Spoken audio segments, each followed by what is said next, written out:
دين الذي تنحل به العقد وتنفرج به الكرب وتقضى به الحوائج وتنال به الرغائب وحسن الخواتيم ويستسقى الغمام بوجه الكريم وعلى آله وصحبه في كل لمحات ونفس بعدد كل معلوم لك. اللهم صل صلاة كاملة وسلم سلاما تاما على سيدنا محمد الذي تنحل به العقد وتنفرج به الكرب وتقضى به الحوائج وتنال به الرغائب وحسن الخواتيم ويستسقى الغمام بوجه الكريم وعلى آله وصحبه في كل لمحات ونفس بعدد كل معلوم لك. اللهم صل صلاة كاملة وسلم سلاما تاما على سيدنا محمد الذي تنحل به العقد وتنفرج به الكرب وتقضى به الحوائج وتنال به الرغائب وحسن الخواتيم ويستسقى الغمام بوجه الكريم وعلى آله وصحبه في كل لمحات ونفس بعدد كل معلوم لك. اللهم صل صلاة كاملة وسلم سلاما تاما على سيدنا محمد الذي تنحل به العقد وتنفرج به الكرب وتقضى به الحوائج صلاة كاملة وسلم سلاما تاما على سيدنا محمد الذي تنهل به العقد وتنفرج به الكرب وتقضى به الحوائج وتنال به الرغائب وحسن الخواتيم ويستسقى الغمام بوجه الكريم وعلى آله وصحبه في كل لمحات ونفس بعدد كل معلوم له. اللهم صل صلاة كاملة وسلم سلاما تاما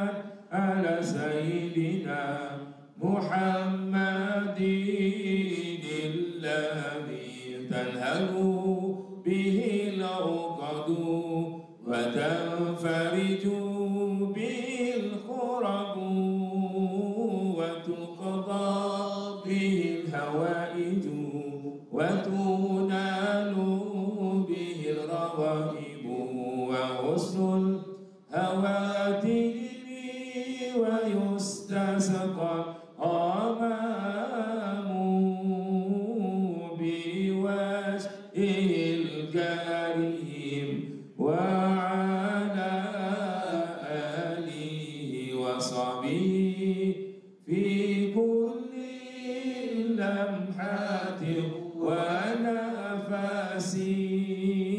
ونفس بعدد كل معلوم له.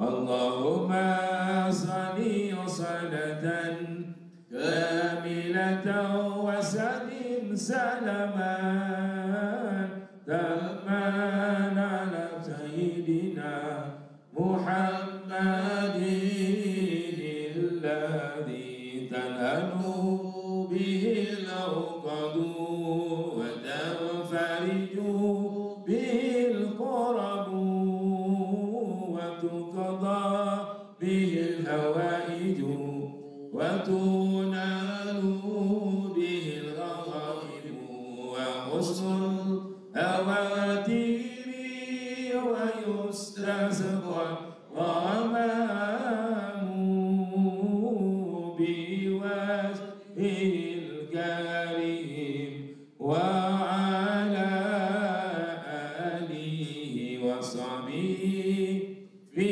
كل لمحة ونفس بعدد كل معلوم له. اللهم صل وسلم وبارك عليه. نسألك يا من هو الله الذي لا إله إلا هو الرحمن الرحيم الملك القدوس السلام المؤمن المهيمن العزيز الجبار المتكبر الخالق البارئ المصور الغفار القهار الوهاب الرزاق الفتاح العليم القابض الباسط الخافض الرافع المعز المذل السميع البصير الحكم العدل اللطيف الخبير الحليم العظيم الغفور الشكور العلي الكبير الحفيظ المكير الحسيب الجليل الكريم الرقيب المجيب الواسع الحكيم الودود المجيد الباعث الشهيد الحق الوكيل القوي المتين الولي الحميد المحسن المبدع المعيد المحيي المميت الحي القيوم الواجد الماجد الواحد الصمد القادر المقتدر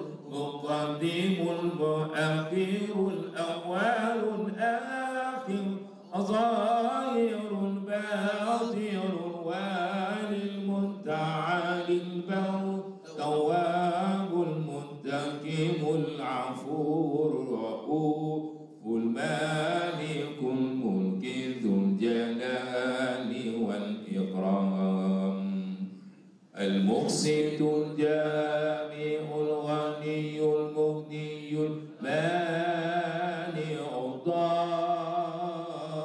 الضار النافع النور الهادي البديع الباقي الوالي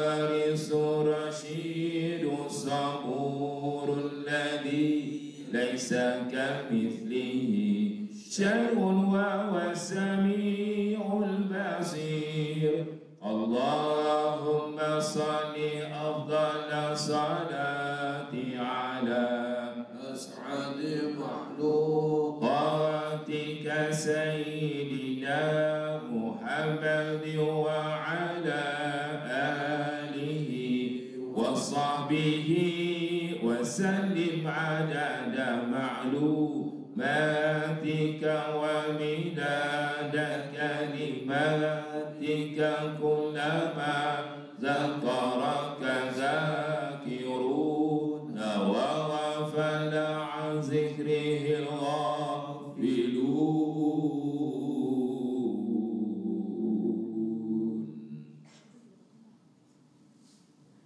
السلام عليكم ورحمة الله وبركاته.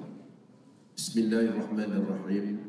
الحمد لله رب العالمين، والصلاة والسلام على أشرف المرسلين وعلى آله وصحبه أجمعين. اللهم صل على سيدنا محمد الفاتح لما أغلق والخاتم لما سبق ناصر الحق بالحق والهادي إلى صراطك المستقيم وعلى آله وصحبه حق قدره ومقداره العظيم.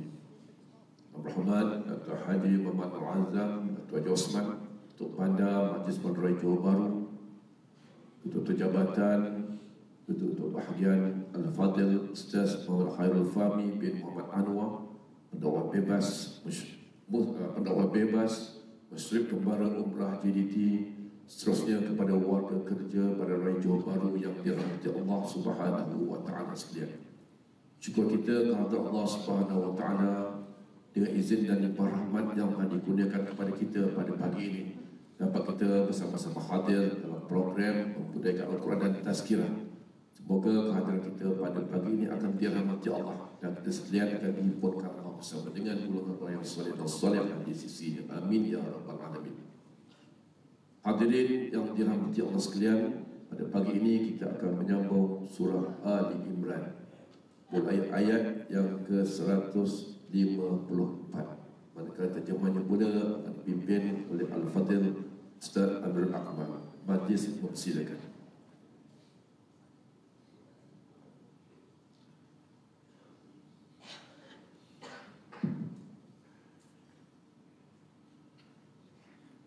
إلى حضرة النبي محمد صلى الله عليه وسلم وأصحابه الكرام بالفاتحة.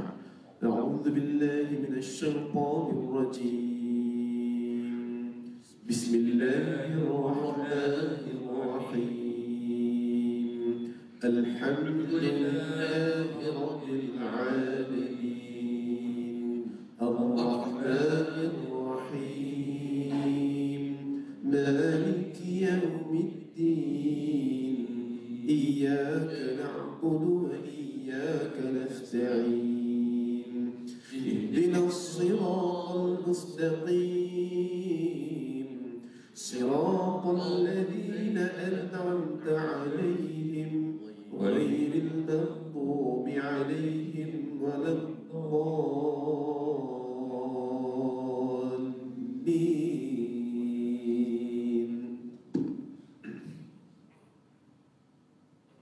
ثم أنزل عليكم من بعد الغم أمنة نعاسا. ثم أنزل عليكم من بعد الغم أمانة نعاسا أمنة نعاسا يغشى طائفة منكم أمنة نعاسا يغشى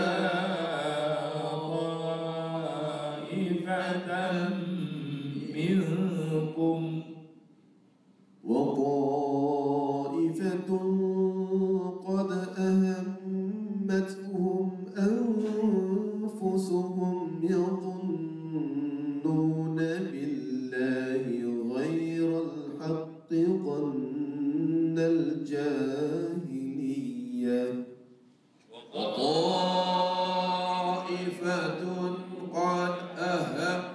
غرتهم أنفسهم يظنون بالله غير الحق ظن الجاهلية يقولون هل لنا من الأمر من شيء يقولون هل لنا من الأمر من شيء قل إن الأمر كله لله قل إن الأمر كله لله يخفون في أنفسهم ما لا يبدون لك يخفون في أنفسهم ما لا يبدون لك يقولون لو كان لنا من الأمر شيء ما قتلنا هاهنا يقولون لو كان لنا من الأمر شيء ما قتلنا هاهنا قل لو كنتم في بيوتكم لبرز الذين كتب عليهم القتل إلى مضاجعهم قل لو كنتم في بيوتكم لبرز الذين كتب عليهم القتل إلى مضاجعهم وليبتلي الله ما في صدوركم وليمحص ما في قلوبكم وليبتلي الله ما في صدوركم وليمحص ما في قلوبكم والله عليم بذات الصدور والله عليم بذات الصدور. Kemudian sesudah kamu mengalami kejadian yang mendukacitakan itu, Allah menurunkan kepada kamu perasaan aman tenteram, yaitu rasa mengantuk yang meliputi segolongan dari kamu, yakni yang teguh imannya lagi ikhlas. Sedang segolongan yang lain yang hanya mementingkan diri sendiri, menyangka terhadap Allah dengan sangkaan yang tidak benar, seperti sangkaan orang-orang jahiliyah. Mereka berkata, adakah bagi kita sesuatu bahagian dari pertolongan kemenangan yang dijanjikan itu? Katakanlah, yakni wahai Muhammad, sesungguhnya perkara yang telah dijanjikan itu semuanya tertentu bagi Allah. Dialah sahaja yang berkuasa melakukannya menurut peraturan yang ditetapkannya. Mereka sembunyikan dalam hati mereka apa yang mereka tidak nyatakan kepadamu. Mereka berkata, yakni sesama sendiri, kalaulah ada sedikit bahagian kita dari pertolongan yang dijanjikan itu, tentulah orang-orang kita tidak terbunuh di tempat ini. Katakanlah, yakni wahai Muhammad, kalau kamu berada di rumah kamu sekalipun, nescaya keluarlah juga orang-orang yang telah ditakdirkan oleh Allah akan terbunuh itu ke tempat mati masing-masing. Dan apa yang berlaku di medan perang Uhud itu dijadikan oleh Allah untuk menguji apa yang ada dalam dada kamu dan untuk membersihkan apa yang ada dalam hati kamu. Dan ingatlah, Allah sentiasa mengetahui akan segala isi hati yang ada dalam dada. Innal ladzina tawallaw minkum yawmal taqal jam'an innal ladzina tawallaw minkum yawmal taqal jam'an إنما استزلهم الشيطان ببعض ما كسبوا ولقد عفى الله عنهم إنما استغلهم الشيطان ببعض ما كسبوا ولقد عفى الله عنهم إن الله غفور حليم إن الله غفور حليم. Bahawasanya orang-orang yang telah berpaling, yakni melarikan diri di antara kamu pada hari bertemu dua angkatan tentera, yakni Islam dan kafir dalam perang Uhud itu,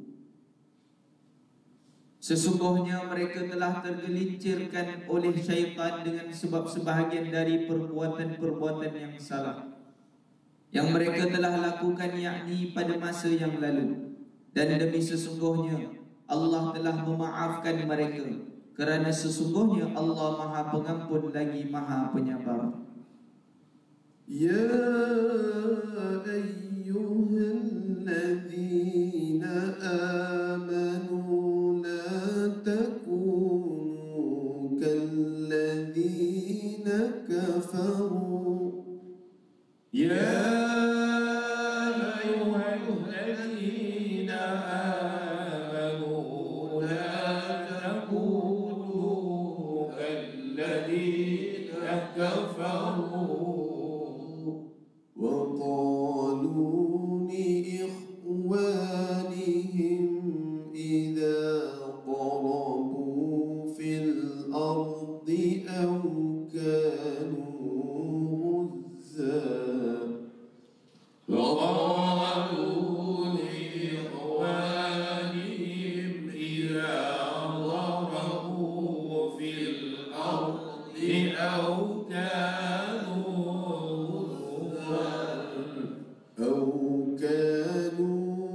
غزا لو كانوا عندنا ما ماتوا وما قتلوا أو كانوا غزا لو كانوا عندنا ما ماتوا وما قتلوا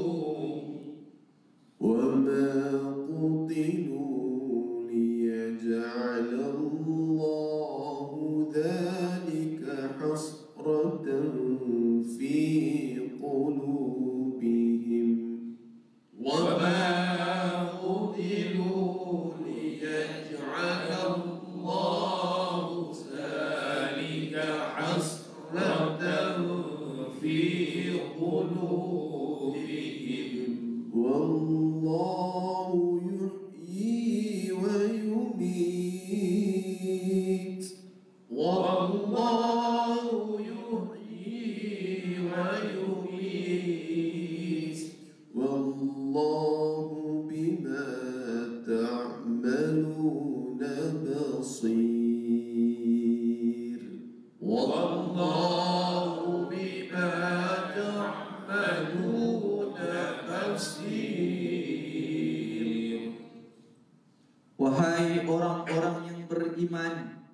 Janganlah kamu menjadi seperti orang-orang munafik yang telah kufur dan berkata kepada saudara-saudaranya apabila mereka pergi mengembara di muka bumi untuk berniaga atau keluar berperang, yakni lalu mati atau terbunuh, kalau mereka tinggal bersama-sama kita, tentulah mereka tidak mati dan tidak terbunuh. Apa yang mereka katakan itu tidak ada faedahnya. Bahkan akibatnya Allah menjadikan kesan perkataan dan kepercayaan mereka. Yang demikian itu penyesalan dalam hati mereka. Dan ingatlah, Allah yang menghidupkan dan yang mematikan, dan Allah sentiasa melihat akan segala yang kamu lakukan. ولئن قتلتم في سبيل الله أو متم لمغفرة من الله ولئن قتلتم في سبيل الله أو متم لمغفرة من الله لمغفرة من الله ورحمة خير مما يجمعون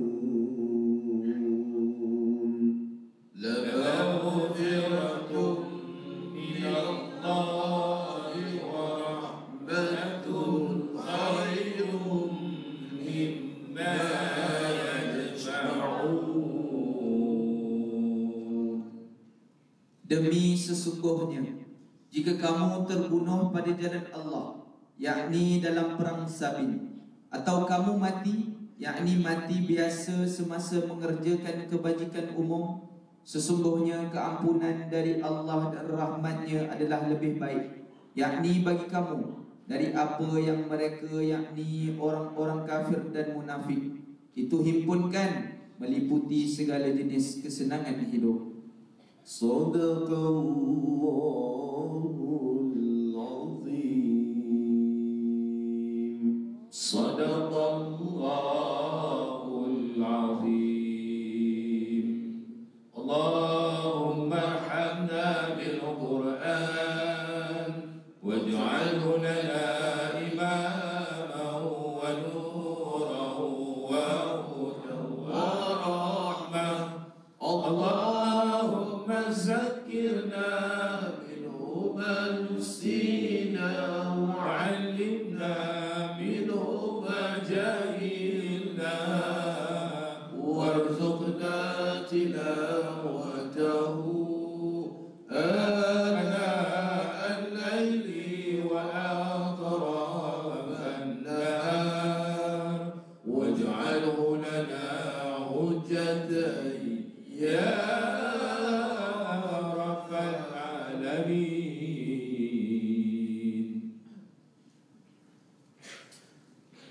أعوذ بالله من الشيطان الرجيم بسم الله الرحمن الرحيم الحمد لله رب العالمين والصلاة والسلام على أشرف الأنبياء والمرسلين سيدنا ونبينا وحبيبنا وشفيعنا وذخرنا ومولانا وقدوتنا محمد المصطفى صلى الله عليه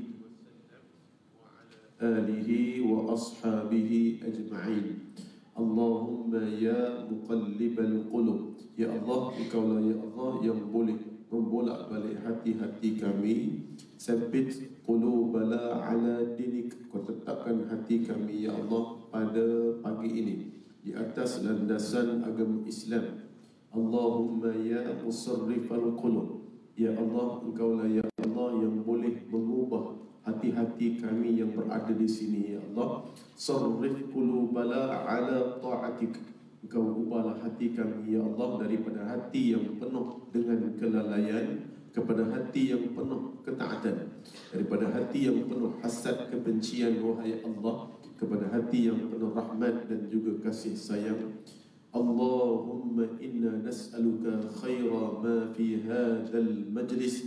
Ya Allah, berkatilah, rahmatilah, dan juga permudahkanlah dan berikanlah juga kebaikan dan juga kebajikan, kesihatan dan segala perkara yang mudah, segala urusan yang ketika mana kami berada di sepanjang program dan majlis membudayakan Al-Quran ini. Wahai Allah, wa na'udzubika min syarri ma fi hadzal majlis, dan kami berlindung denganmu dari segala keburukan, kemudaratan, kecurian, kemalangan, kesakitan, segala wabak, penyakit yang ada di saat mana kami berada di sepanjang program majlis membudayakan Al-Quran ini, ya Allah.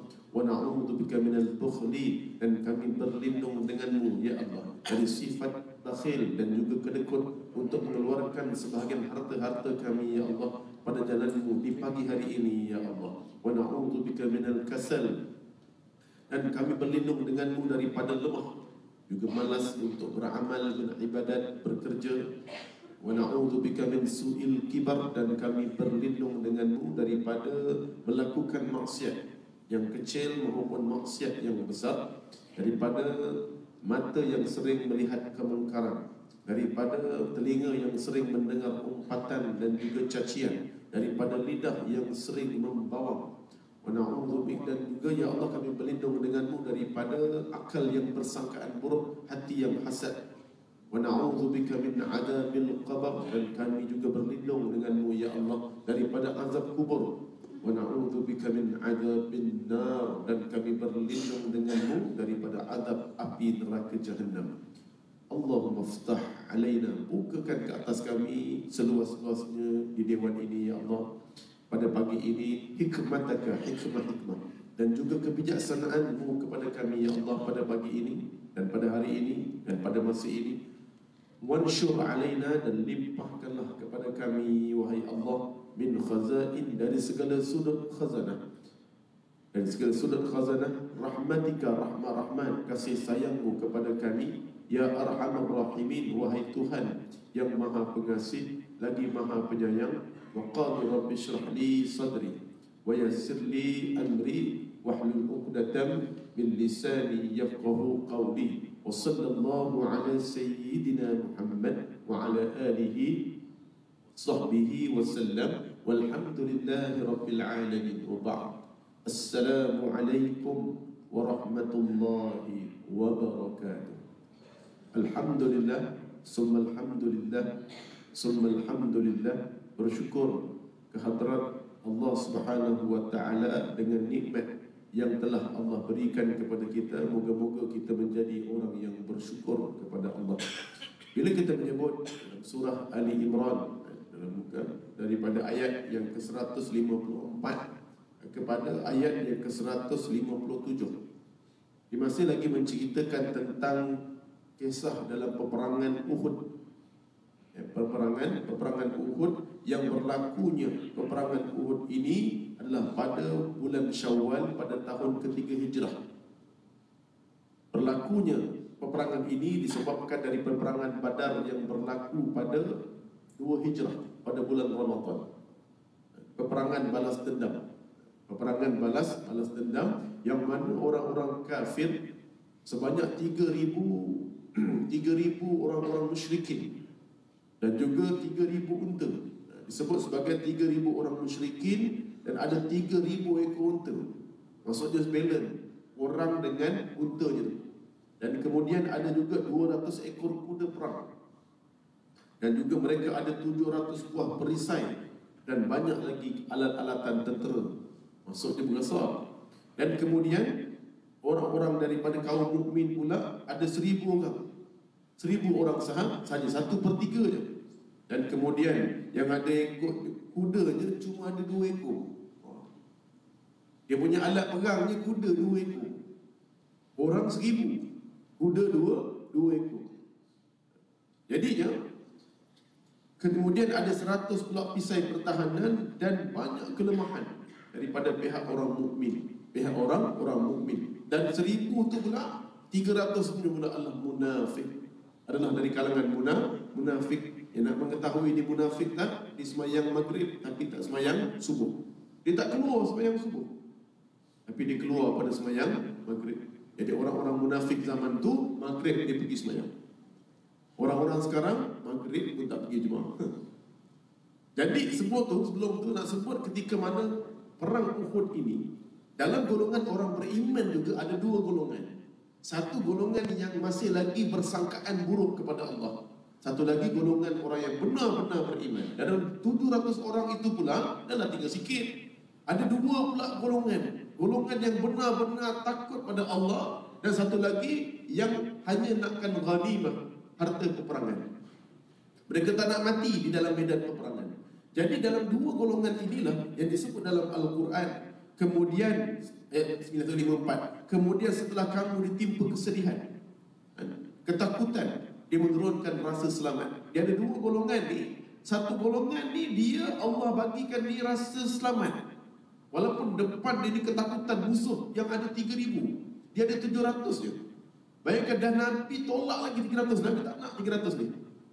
Maksud tinggal 700. Dan 700 pula nak lawan 3,000 dengan tentera dia yang begitu besar, kuda dia, unta dia, dan cukup. Jadi dia rasa takut. Tapi rasa takut itu hanya kepada orang yang penakut. Tapi pada orang yang benar-benar beriman, Allah bagi dia rasa apa? Rasa mengantuk. Rasa mengantuk, masa tunggu malam tu nak tunggu siang tu, Allah bagi dia rasa ngantuk. Rasa ngantuk ni dalam keadaan ghammi, risau, adalah satu nikmat. Ngantuk dalam keadaan risau ni, Allah bagi ngantuk sebenarnya nikmat. Cuba hari ni, besok awak nak pergi umrah. Ada orang tak boleh tidur malam ni. Ya, kadang-kadang 3 hari dia tak tidur, risau. Besok nak pergi umrah, pukul 4 pagi, patut dia kena awal tidur, tapi tak boleh tidur. Risau itu menyebabkan orang itu baru pergi umrah, baru pergi Langkawi besok, belum pergi perang. Kita besok nak apa persediaan, nak majlis kahwin, badan nak kena segar, kena ada presentation, malam tu tak boleh tidur sebab risau. Semua orang sama. Semua orang akan hadapi benda yang sama. Tapi saya malam tadi tidur nyenyak sebab dah biasa kat sini. Jadi dah biasa. Tapi kalau yang benar-benar sekali-sekala gementar dia. Nak mula besok atau perkara ni, malam tu ya Allah risau. Kadang-kadang tak boleh tidur. Tapi ada orang yang paling gambar, awak ni tengah-tengah susah boleh tidur nyenyak. Maksudnya, siapa dapat tidur besok nak pergi Langkawi, contoh nak berjalan jauh, nak pergi New Zealand ke, nak ke barang, dah siap barang, pukul 5 pagi nak kena bangun, tapi malam tu pukul 9 ngantuk. Ini nikmat. Ada orang memang dia nak tidur, tapi tak boleh tidur. Jadi sebenarnya waktu risau Allah bagi kita ngantuk, ini merupakan nikmat dari Allah Subhanahu wa ta'ala. Jadinya itu pertama. Kemudian Allah bagi tahu kenapa? Kerana orang-orang yang sangka buruk ni ada dua. Kenapa dikata bahawa orang-orang sebahagian mereka dalam peperangan Uhud ini masih lagi menyangka buruk sebagaimana sangkaan mereka pada zaman jahiliyah.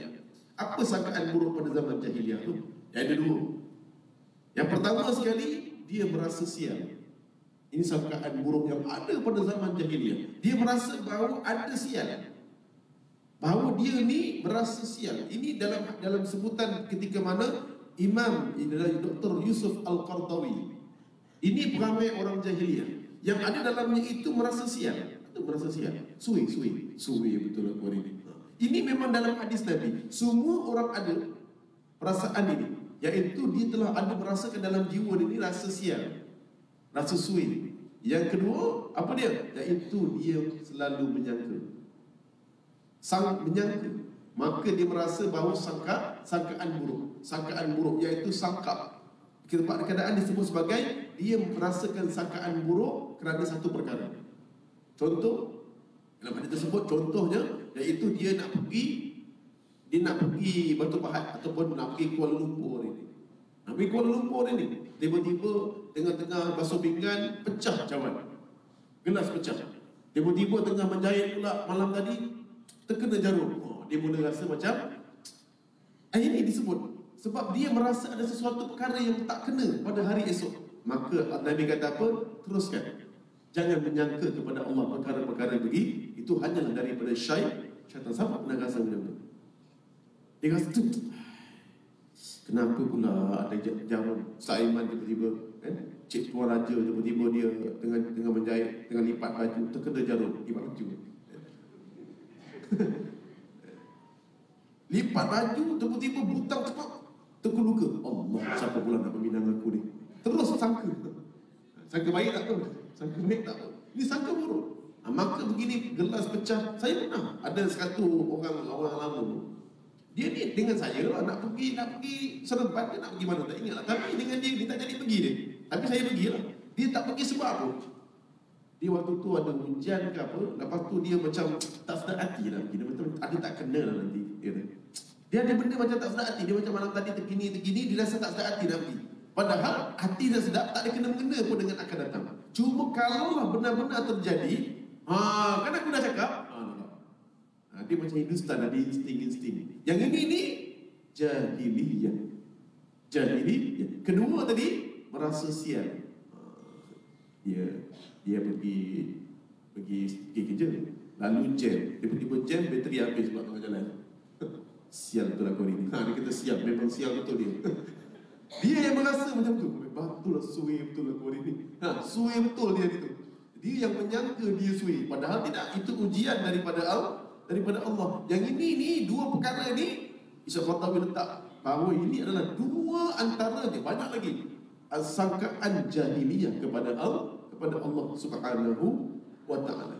Padahal dia yang menyangka, tapi dia meletakkan sandarannya kepada Tuhan yang Maha Esa. Jadi apa saja dalam hati kita dia tak sedap, tak, itu semua daripada syaitan, tak ada daripada Allah. Dan kemudian yang terakhir, yang sebutan akhirnya, maka yang dia kata dalam ayat ini, maka katakanlah wahai Muhammad, segala urusannya adalah urusan Allah, jangan bimbang. Dan kemudian mereka menyembunyikan dalam hati mereka dengan apa yang tidak diterangkan kepada kamu. Dan mereka berkata, sekiranya ada sesuatu yang dapat kita lakukan dalam urusan ini, nescaya kita tidak akan dibunuh dan dikalahkan di sini. Dia takut mati dibunuh. Nescaya kita tak akan dibunuh di sini. Macam mana ni 3,000 lawan 1,000, lawan 700 mesti kalah. Kami mesti dibunuh. Dan kalau Allah tak ada urusan kat sini, dan kalau aku tak masuk perang ni, tentu aku tak matilah ni. Dia takut betul mati. Allah jawab apa? Allah menjawab satu perkara saja. Dan orang yang berpaling dan digelincirkan dengan syaitan, maka disebabkan sebahagian dosa-dosa dulu. Maksudnya ada orang yang tergelincir ni kerana dia menyangka busuk kepada Allah, kerana dosa dia kepada Allah dulu yang belum dia bertaubat. Kerana dosa dulu dia kepada Allah yang belum bertaubat. Baik-baik dosa yang tak bertaubat lagi ni. Dosa-dosa orang belum bertaubat ini, Allah akan gelincirkan hati dia kepada syaitan. Sebab itu pada ketika mana saat disebut pasal kisah ini, ketika dalam hadis sahih Nabi Musa pernah mengkritik Nabi Adam. Ini kisah dalam peristiwa hadis Nabi dalam Isra wal Mi'raj pun.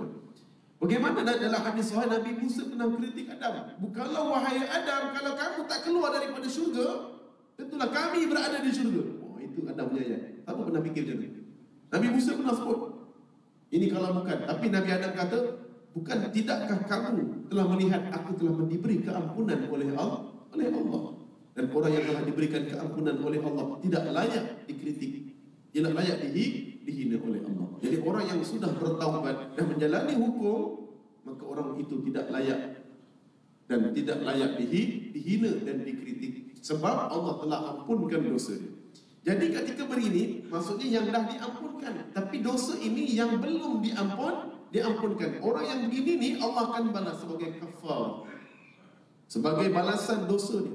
Sebab itu ada orang yang hari ini, what you give you get back. Apa perasan?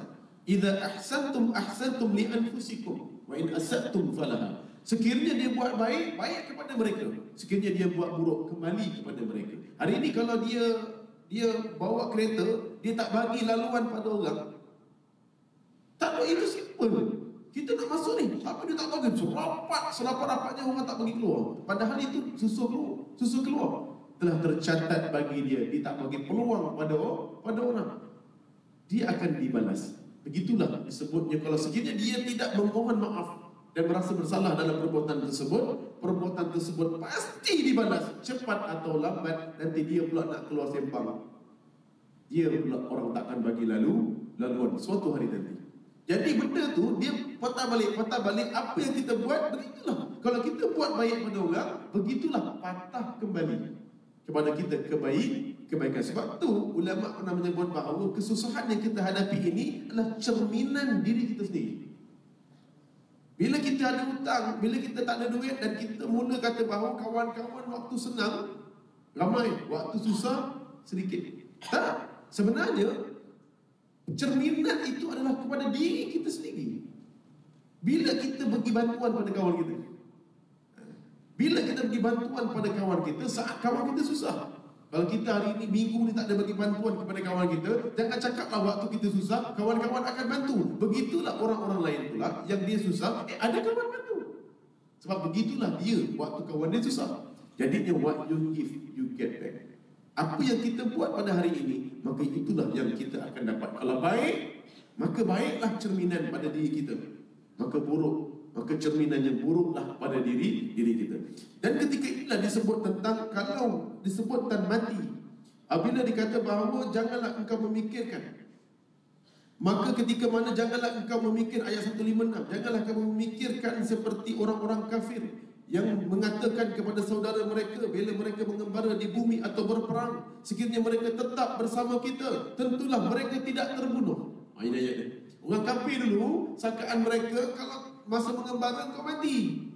Kalau kau tak mengembara waktu tu, tetap kat rumah, mesti kau hidup. Itu maksudnya orang-orang jahiliyah. Tetapi ketika itu sekiranya mereka tetap bersama kita, tentulah mereka tidak terbunuh. Tentulah mereka tidak mati dan terbunuh. Dengan perkataan yang demikian, kerana Allah menimbulkan rasa penyesalan di hati mereka. Allah menghidupkan dan mematikan, dan Allah melihat apa yang kamu lakukan. Okey, daripada ayat ini Allah nak bagi tahu, ketika mana kamu tetap, meskipun kamu di rumahmu, nescaya orang-orang yang telah ditetapkan akan mati terbunuh itu keluar dari tempat mereka juga, pasti tarikhnya sama, waktunya sama, terbunuh juga. Maksudnya kalau dia tak mati, kalau dia lari dari perang, kalau waktu tarikh tu dia mati, maka dia akan mati. Sebab tarikh kematian tepat, tak terkurang sesaat, tak terlebih sesaat. Kalau dia memang ditakdirkan Encik Raja ni mati lagi 50 tahun, dia buat apa pun pergi ICU 10 kali pun jangan bimbang. Kalau tak, okey, dia mati tahun 2050, dia masuk ICU, tak masuk ICU, dia tetap hidup. Sebab apa? Allah telah tetapkan takdirnya mati pada tarikh tersebut. Cuma Allah nak bagi tahu dua je. Mati dia, kita kena pilih husnul khatimah ataupun su'ul khatimah. Kamu nak mati lari perang ke? Kamu nak mati berperang? Yang dua ini saja yang boleh kita pilih. Mati telah ditakdirkan Allah Subhanahu wa ta'ala. Saya pasti akan mati. Sebab itu ada sahabat isteri saya, supaya anak dia kahwin bersama dengan saya 12 tahun lepas. Ada anak yang supaya pula sulungnya, anak sebaya pula sulung, anak dia dua saja. Itulah memang dia nak dua. Seorang lagi dia terjatuh dan luka dia sebesar kecil kuku tu je. Dan besok pagi dia cuma letak minyak gamat. Tak tahu pula lepas-lepas tu membengkak. Lepas tu pergi hospital, lepas dia jangkitan kuman dan masuk ke paru-paru, jantung, apa paru-paru tu ke jantung tak ingat. Dia punya ni, bukan jantung apa tu? Satu lagi tu berbuah pinggang. Dan hari ini di koma dah berapa bulan? 3 bulan. Maksudnya nyawa dia dah hampir di hujung tanduk. Hanya simple, tapi paling mengeri perkataan yang disebut apa dia? Saya cuba nasihat baliklah dia. Kalaulah hari itu dia tak jatuh, kalaulah hari itu cepat berubat. Tak. Kalau dia berubat macam mana pun, kalau takdirnya dia mati, dia akan mati. Sebab takdir kematian itu tepat. Cuma kita nak tengok kita redha ataupun tidak atas kematian mereka. Itu saja. Sebab matinya, lambatnya, cepatnya dia mati, maka dia akan mati. Dia mati berperang ke? Kamu nak pilih mati dalam lari dalam perang. Maksudnya di sini, kalau kita tahulah keadaan ini, manusia tak pernah takut dengan kematian. Sebab apa yang dia buat? Sebab tu tanya Mak Lempit, dia takut tak mati? Tak. Dia tak takut mati sebab dia tahu nyawa itu bukan takdir. Tapi nak sebut, tapi kalau kita tak tahu kita mati. Kuat mati tengah rempit, Jadi kita tak tahu bila kita mati. Cuma nak beritahu, kalau pergi berperang pun, kalau kita tak mati, memang tak mati. Itu jawapannya. Kalau kita hidup, tetap akan hidup. Kalau kita mati, tetap akan mati. Kita hari ini disuruh perang, kita takutlah mati. Tak. Kalau kau takut mati, mana tarikh kematian itu dah tetap. Kalau kau tak pergi pun, tetap mati. Macam tadi orang kafir dalam ayat yang ke-156. Seorang sahabat dia yang mengembara dan mati di pertengahan jalan. Dia kata apa? Orang-orang kafir mengembara, menyangka kalaulah dia tidak mengembara ketika itu, tentulah dia hidup. Tak, sangkaan mereka salah. Kalau dia tak duduk di rumah pun, dia pasti akan mati. Sebab kematian telah memanggilnya. Cuma cara kematian itulah yang mendidik kita ni supaya kita reda dengan takdir ataupun tidak. Jadi moga-moga tuan-tuan, kakak, haji yang dirahmati Allah Subhanahu wa taala, moga-moga kita menjadi orang yang berani untuk memperjuangkan kebenaran. Sebab kalau mati, macam mana pun kita akan mati. Cuma kita memohon kepada Allah, Allahumma khtim lana bil iman. Matikan kami semua ya Allah, yang paling penting dalam keadaan kita beriman. Allahumma khtim lana bil Islam. Matikan kami semua ya Allah dalam keadaan kami kekal dan tetap beragama Islam. Allahumma khtim lana bi kalimatin la ilaha illallah. Ini paling penting. Moga-moga semua kita mati dalam kalimah la ilaha illallah.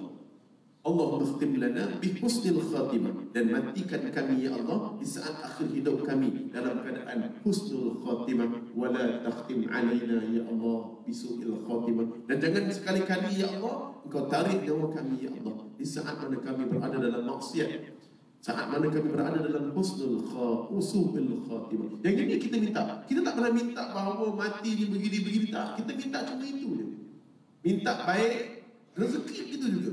Kita dapat rezeki macam itulah kita dapat. Sebab dah azali lagi, jodoh, pertemuan, kematian ini adalah ketentuan Allah. Ingat, jodoh ketentuan Allah, bodoh ketentuan diri sendiri.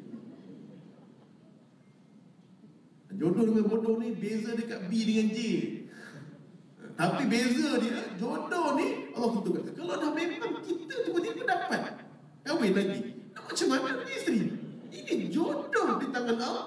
Siapa kita nak banding Allah Subhanahu Wa Taala? Tapi kalau bodoh tu memang diri sendiri. Sebab apa? Allah bagi tahu manusia ni ikhtiar ada 3. Ilmu, iman dan amal, yang ini kena cari. Ilmu, iman dan amal, yang 3 ni kena cari. Tetapi jodoh, pertemuan, kematian dan juga rezeki telah ditetapkan Allah. Cuma bezanya rezeki itu barakah ataupun tidak, istidraj ataupun nikmat. Ada orang diberikan rezeki yang sama, dia bahagia. Ada Allah berikan rezeki yang sama, dia tidak bahagia. Jadi itu di antara yang kita perlu cari adalah barakahnya, bukan banyaknya. Sebab banyak dan sedikit ni telah ditakdirkan Allah. Tetapi barakah dan tidaknya itu belum ditakdirkan tetap oleh Allah Subhanahu wa taala. Begitu juga mati. Mati dah ditetapkan oleh Allah. Tetapi yang tak ditetapkan Allah adalah bagaimana kita mati. Su'ul khatimah ataupun husnul khatimah. Bila saat mana bila kita tengok dalam kitab tentang syaitan. Syaitan yang menyesatkan. Kenapa kita rasa begini? Kita rasa bahawa kita takut mati ni. Sebenarnya ada syaitan yang menyesatkan kita. Kalau kita buka dalam surah Al-A'raf, surah Al-Isra, ayat yang ke 64. Wastafziz man istata'ta minhum bisautik. Dalam surah ayat 64 ni, dari surah Isra, diceritakan 4 kelebihan syaitan. Iblis, bukan syaitan, iblis. Iblis ni individu. Iblis adalah individu, iaitu bagaimana Adam dalam golongan manusia, begitu juga iblis dalam golongan jin. Ingat jin adalah satu golongan macam manusia, jin. Daripada perkataan al-jinnah, jinnah itu maknanya jin lah. Diambil dari perkataan jannah. Jannah ni maknanya bersembunyi. Jannah al-lail, satu syair. Jannah al-lail maknanya malam yang telah bersembunyi. Jannah al-lail, malam bersembunyi. Maksudnya jannah maknanya adalah diambil perkataan jannah maknanya bersembunyi. Sebab tu dalam Al-Quran surah As-Sajdah, ma ukhfiya lahum min qurrati a'yun. Orang beriman ni kami sembunyikan mereka nikmat qurratu a'yun. Nikmat apa? Syurga. Sebab tu dinamakan al-jannah, iaitu nikmat yang sembunyikan. Sebab tu dipanggil jannah. Dia ada tapi tak nampak. Begitu juga jin. Yang kedua, kalau sebut jannah lagi, apa lagi? Janin. Dan perkataan jannah, janin, anak. Begitu juga tak nampak. Sebab itu dalam benda tu ada tak? Ada. Kalau scan nampak tak? Ya, nampak. Tapi dia tersembunyi daripada mata kasar kita. Jadi namanya janin. Benda tak nampak. Dan perkataan jannah juga apa dia? Iaitu janan, iaitu hati. Hati juga tersembunyi. Jadi siapa tahu hati cik raja kita? Tersembunyi hati dia. Tuan Haji Sadek tersembunyi hati dia. Dan siapa yang mengetahui? Janam. Itu janam tak masuk. Itu lain. Jadi ketika sebut janin, janan, hati. Dan kemudian yang keempat adalah majnun, gila. Pada jumpa awal kita mesti lepas tu jadi pemimpin, nampak gila puasa. Nampak, baru nampak, dia tak nampak pada awal, tersembunyi. Yang keempat, jajan. Jajan ni kat rumah saya perlu disembunyikan. Saya pernah tak mengerti betul. Anak saya baru membesar, 6 orang membesar. Saya punyalah beli KitKat tu. KitKat pun nak makan beli rumah. Tengok tinggal apa? Tinggal kulit dia je. KitKat. Bila tengok, falah anak saya 3 tahun. Kau curi cik punya benda? Tak ada lah. Tapi muka penuh coklat. Jadi jajan juga adalah satu benda yang perlu disembunyikan. Tapi ini jangan masuk dalam buku. Ini yang disebut tadi jannah, janin, majnun, janan. Jinnah, jin juga bersembunyi. Ambil berasal. Syaitan bermakna daripada perkataan syaitana. Syaitana maknanya jauh. Maknanya jauh. Macam saya dengan Ustaz Aiman jauh dulu. Ba'id. Ni qarib, dekat. Ba'ida maknanya jauh, tapi jauh tempat. Tapi kalau syaitana adalah jauh daripada kebaikan. Jadi syaitana menjadi syaitana, maknanya yang jauh daripada kebaikan. Jadi syaitan itu adalah golongan jin yang jauh daripada kebaikan, maka dipanggil dan digelar syaitan. Iblis juga adalah sebahagian daripada syaitan. Syaitan ada yang Islam, ada jin ada yang Islam, ada banyak, antaranya jin Samsudin. Okay. Yang balik ke mana tu? Baru tahu jin punya. Apa yang penerbit tu? Oyai jin apa? Tak tahu nama. Okey. Itu dia mungkin lain. Okey, jadi kembali balik. Jadi ketika mana disebut apabila disebut tentang 3 ni, 4 sifat ni, iblis ni iblis lah, bukan syaitan. Iblis ni tunggal, tu satu lah. Dia ada 2 pandangan. Yang pertama berkata Haris, nama asal dia. Tapi pandangan ini ditolak oleh semua ulama, termasuk Ibnu Katsir rahimahullah taala, kerana Al-Haris ini munkar. Tetapi ada satu riwayat, walaupun di Israiliyat ulama ambil apa dia Azazil, sebab Ibnu Abbas ambil dari jalur yang sahih sampai Ibnu Abbas, cuma Ibnu Abbas ambil dari Wahab bin Munabbih daripada Bani Israel. Tapi yang meriwayatkan itu memang Ibnu Abbas, iaitu Azazil, iaitu nama iblis yang asal. Siapa yang era saya di 40-an, umur 40-an macam saya, jadinya dia akan tahu. Maksud pernah main game Tekken.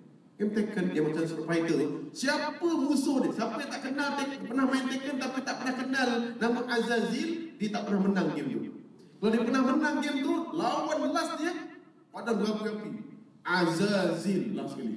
Nama bos dia, nama bos dalam cerita Tekken, bos paling besar dia Azazil. Jadi ketika mana disebut tentang Azazil ini, walaupun Israiliyat, tapi ulama ambil sebagai nama dia, sebagai riwayat munkar. Jadinya iblis ini sifat dia apa dia? Pertama sekali al-istifzaz dalam ayat ini. Apa makna al-istifzaz? Makna dia iaitu orang-orang iaitu iblis ini, sifat dia Allah panggil, sifat suara dia high, tinggi, vokal dia tinggi. Dia tak ada rendah-rendah lah. Dia terus kalau nak nyanyi tinggi terus. Dulu Dulu aku pernah menderita. Kan ini. Bila hatiku kau lukakan. Dia tak ambil awal, dia terus chorus terus. Ini iblis ni, dia tinggi terus suara dia. Suara dia, vokalis dia tinggi. Macam Imam Masjidil Haram. Awal-awal dah tinggi dah.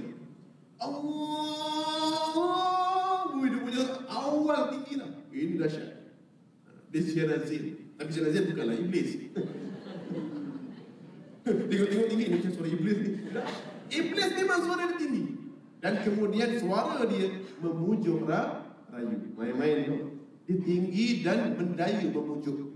Dengan suaranya tinggi tersebut boleh memujuk rayu. Jadi iftizaz itu juga adalah sebuah kehebatan yang boleh. Makna iftizaz yang betul iftizaz kalau kita buka kamus, makna dia adalah maksud gangguan frekuensi yang tinggi. Satu gangguan yang suara daripada suara yang tinggi. Tapi gangguan tu boleh menghayalkan dan mengesankan manusia. Dia macam cerita Superman lah. Tinggi dia macam pening. Gitulah kan. Dia boleh mengesankan orang. Tapi kesan itu boleh mempengaruhi. Itu kelebihan iblis. Itu kelebihan iblis. Dia dengar suara tu, dia boleh terkesan. Yang kedua, sifat dia, iaitu wa ajlib alaihim bi khaylika wa rajlik. Dia pengikut dia ramai. Jangan main-main. Pengikut dia ramai. Allah bagi tahu pengikut iblis ini bukan biasa-biasa. Kalau sentuh dia, kita akan sentuh pengikut dia. Sebab tu hari ini di Malaysia ni ada orang yang memang dia tak berapa kuat, tapi dia pengikut ramai. Kongsi gelap, dia mana kuat? Kuat bodyguard lagi. Bodyguard dia sekeliling ada 10 orang kuat, betul? Kuat, tapi tak ada pengaruh. Tapi iblis, pengaruh dia cukup kuat. Sehingga walaupun dia duduk di syurga, pengikut dia di bumi cukup ramai. Sebab tu, yang kedua, sebab tu iblis dalam hadis yang sahih daripada Rawahul Muslim, inna arshal iblis fil bahri. Sesungguhnya istana iblis adalah berada di tengah lautan. Iblis ni arsh dia berada di tengah lautan.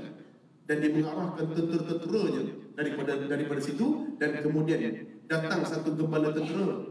Datang jumpa dia buat fitnah sekian-sekian, maka ketika itulah iblis kata, kamu tidak ada apa-apa. Datang lagi golongan yang lain daripada iblis, daripada syaitan. Dia kata, aku telah berbuat fitnah kepada manusia. Iblis kata tak ada apa-apa. Datang lagi satu golongan, aku telah mencerai-beraikan suami isteri dan telah memutuskan silaturahmi. Ya, kau yang paling dekat dengan aku. Jadi menteri-menteri dari kalangan iblis ini, yang paling dekat dengan dia adalah orang yang pandai memutuskan silaturahmi dan juga pasangan suami isteri. Sebab itulah, tapi itu tempat iblis, istana dia. Istana iblis. Tapi agaknya iblis duduk di mana? Siapa tahu iblis duduk di mana? Kalau melihat dalam surah Al-Mutaffifin, iaitu bila kita melihat surah Al-Mutaffifin, kalla innal fujjara lafi sijjin wa ma adraka ma sijjin kitabun marqum. Surah Mutaffifin. Buka dalam kitab Ar-Ruh ataupun Tazkirah fi Ahwalil Maut wa Umuril Akhirah lil Imam As-Suyuti. Imam Jalil As-Suyuti menurut bahawa pandangan Ibnu Abbas bagi menafsirkan ayat ini, bahawa dia kata As-Sijjin itu adalah tempat yang berada di lapisan paling bawah di bumi. 7 lapisan bawah adalah tempatnya jin bersemayam ataupun iblis bersemayam. Iblis ni dia akan duduk tempat dia gitu. Tempat dia akan mengira daripada panggilan daripada mana-mana syaitan yang lain. Dia duduk dekat Sijjin, bawah sekali kerak bumi. 7 petanda langit, tempat kitab-kitab orang kafir disimpan. Jadi ini pandangan Ibnu Abbas, banyak lagi kisah dia. Jadi di situlah nanti dia akan menyerang dan memanggil dengan suara yang tinggi kepada syaitan-syaitan yang lain. Wahai syaitan-syaitan, lakukanlah kejahatan, sebarkanlah kepada manusia, pecah belahkanlah rumah tangga, dan juga putuskanlah silaturahmi, kerana dia asas daripada perpecahan. Dan yang keempat daripada ayat Quran ini yang terakhir, yaitu wa ma ya'iduhumus syaitanu illa ghurura. Iblis itu penipu. Itu je kena tahu. Jadi yang pertama, iblis itu dia suara dia tinggi dan pandai memujuk. Dia boleh tergoda dengan perkataan dia. Yang kedua, baik-baik kalau suami macam tu. Dia pandai menggoda. Dia pantang sikit lah, dia nyanyikan lagu. Pantang orang marah, dia nyanyikan lagu. Dia pandai menggoda. Ini perangai, memang ada perangai sedikit, pandai pujuk. Jadi iblis pandai pujuk. Tapi bukanlah suami yang pandai pujuk tu iblis, tidak. Cuma dia pandai memujuk Melayu. Macam kita dah tengok isteri tu ngajuk kan. Ngajuk je. Kita ngajuk je apa? Aku rela menjadi teratai yang layu. Nyanyikan pada dia. Tak sambung lagu tu. Okey. Jadi kedua, iaitu dia ramai pengikut. Yang ketiga, yang ketiga saya tertinggal, ya Allah. Yang ketiga saya tinggal, yang keempat tu. Yang ketiga, wasyarikhum fil amwal wal aulad. Iaitu dia akan, pertama sekali dia akan mencampuri urusan anak dan harta. Tadi sama tadi memutus satu rahim tadi, dia akan mencampuri urusan keluarga. Yang keempat adalah dia penipu. Jadi wallah a'lam, jadi itu antara sedikit sebanyak kita punya kelimah yang terlebih 5 minit. Mohon maaf. Jadi yang baik datang dari Allah Subhanahu Wa Taala, dan yang buruk daripada kelemahan daripada diri saya sendiri. Jangan takut mati, sebab mati itu memang akan mati. Tepat tarikhnya, cuma kita kena pilih mati itu husnul khatimah ataupun su'ul khatimah. Bismillahirrahmanirrahim. Allahumma rahmna bil Quran, rahmati kami ya Allah, sayangi diri kami ya Allah dengan amalan dan Al-Quran yang kami budayakan pada pagi ini. Waj'alhu lana imaman wa nuran wa hudan wa rahmatan wa shifaan. Jadikan Al-Quran yang kami baca pada pagi ini, yang kami budayakan pada pagi ini, kami dengar, kami tadabbur pada pagi ini sebagai imam ikutan kami ya Allah, sebagai cahaya menerangi kami, sebagai hidayah dan petunjuk kami, dan sebagai rahmat kasih sayangmu kepada kami, sebagai penawar bagi penyakit-penyakit yang kami hadapi ya Allah. Allahumma dzakirna minhuma nusina. Di saat mana ya Allah kami dilupakan, kami dilengkakan ya Allah, Kau selalu ingatkan kami ya Allah dengan untuk membaca Al-Quran ya Allah, untuk mengingati Al-Quran. Wa'anlid, dan juga saat mana kami malas ya Allah, lazimkan kami untuk kami membaca Al-Quran. Wa'allimna minhuma jahilna, di saat mana kami jahil ya Allah, Engkau ajarkanlah. Di saat mana kami tidak faham, fahamkanlah. Di saat mana kami tidak pandai ya Allah, pandaikanlah kami membaca Al-Quran. Allahumma rizukna, dan berikan kepada kami rezeki ya Allah, tilawat suratul Mulk, untuk kami dapat membaca surah Al-Mulk ya Allah, fi kulli lailah, pada setiap malam ya Allah. Warzuqna, dan berikan kepada kami rezeki ya Allah, tilawat suratul Kahfi, untuk kami dapat membaca suratul Kahfi pada esok hari ya Allah, fi kulli yaumil Jumu'ah, pada setiap hari Jumaat ya Allah. Waj'alhu lana warzuqna tilawatahu, dan berikan juga kami rezeki ya Allah untuk kami dapat membaca Al-Quran ana al-lail wa atraf an-nahar, di sepanjang malam dan siang. Waj'alhu lana hujjatan ya rabbal alamin, wahai Tuhan semesta alam. Wa sallallahu ala Muhammad wa ala alihi wa sahbihi wa sallam, walhamdulillahi rabbil alamin. Aqulu qawli hadha wa astaghfirullahal azim. Assalamualaikum warahmatullahi wabarakatuh. Terima kasih kepada Ustaz. Untuk makluman warga kerja Penaju Baru yang saya maklumkan pada pagi ini, Perpustakaan Ustaz Ismail Majlis Penaju Baru akan mengadakan satu program yang bertajuk Yuk Singgah PSI yang akan bermula pada 7 hingga 11 Disember 2022. Untuk makluman warga kerja sekalian, antara pertandingan yang akan diadakan iaitu pada 9 Disember 2022, iaitu pada hari Jumaat, pertandingan azan dan tarhim kategori sekolah rendah berumur 10 hingga 12 tahun dan kategori sekolah menengah 13 hingga 17 tahun. Yang kedua, pertandingan Presanjawi kategori sekolah rendah 7 hingga 12 tahun dan pertandingan seni khat kreatif kategori terbuka 16 tahun ke atas, itu pada 9 hari bulan Disember. Pada 10 Disember 2022 hari Sabtu pula, pertandingan hafazan dan tadabbur kategori terbuka 16 tahun ke atas dan pertandingan bercerita hebat sirah Anbiya kategori sekolah rendah. Pada 11 hari 12 2022 pula, itu pada hari Ahad, pertandingan Eja Jawi bagi kategori sekolah rendah. Samping itu, pelbagai acara tambahan akan disediakan, antaranya pameran mini zoo, pameran dan jualan koleksi hobi, jualan buku, pameran stem, pameran dan bingkai memanah, serta pameran reguler dan pameran komik. Sebarang pertanyaan sila hubungi Rustia iaitu Ustaz Muhammad Amir Akmal, nombor talian 01274747787, Puan Yuliana 01773730094 dan Puan Rohana 0127088940. Seluruh warga Bandaraya Johor Bahru diperhadir ke program tersebut yang akan bermula pada 7 hingga 11 Disember 2022. Bagi memeriahkan majlis, hadiah istimewa akan disediakan kepada pemenang. Sekian untuk makluman. Assalamualaikum warahmatullahi wabarakatuh.